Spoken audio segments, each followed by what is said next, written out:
नमस्कार, मी सय्यद हारून अली दैनिक लोकफन न्यूजमध्ये आपले सहर्ष स्वागत आहे।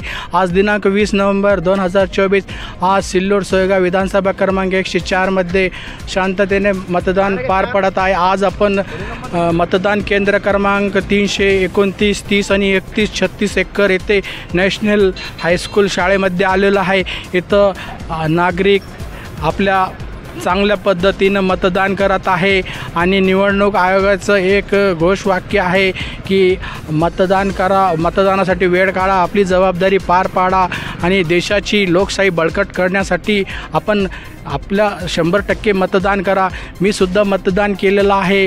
हे लोकशाहीचं हक आहे। भारतीय संविधानानं आपल्याला अधिकार दिलेला आहे की आपण ठरवू शकते, जनता जनार्दनही ठरवू शकते की येणारा आमदार कोण आणि सरकार कोणाची बनणार आहे।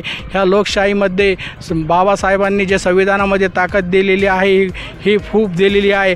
आपल्या संपूर्ण महाराष्ट्रामध्ये 36 जिल्हे, 358 तालुके आहे। सगळ्यांचं सकाळ 7 वाजेपासून संध्याकाळी 6 पर्यंत मतदान एकाच वेळी होत आहे आणि 23 नोव्हेंबर 2024ला आपल्या सर्वांना कळून जाईल की कोणाची वर्णी लागणार आहे, कोण आमदार होणार आहे आणि सरकार कोणाची होणार आहे। आज आपण इथं आलेलो आहे या ठिकाणी 36 एकर शाळेमध्ये, नॅशनल हायस्कूल शाळेमध्ये। ह्या ठिकाणी शांततेने महिलांसाठी विशेष व्यवस्था केलेली आहे आणि पुरुषांसाठी व्यवस्था केलेली आहे आणि शांततेने मतदान पार पडत आहे। कुठल्याही प्रकारचं गैरकृत्य घडलेलं नाही आहे आणि ह्यासाठी शिंदे गटामार्फत विद्यमान मंत्री महोदय अब्दुल सत्तार आणि उद्धव शिवसेना गटमार्फत सुरेश पाटील बनकर एकूण असे 24 उमेदवार रिंगणात आहे आणि महाराष्ट्रामध्ये सर्वात जास्त उमेदवार असलेला बीड जिल्ह्यातील माजलगाव, उत्तर नांदेड आणि भोकरदन विधानसभा क्रमांक जी 33 उमेदवार आहे आणि सगळ्यात कमी उमेदवार महाराष्ट्रामध्ये सिंधुदुर्ग जिल्ह्यातील तालुका कुडाळमध्ये 3च उमेदवार आहे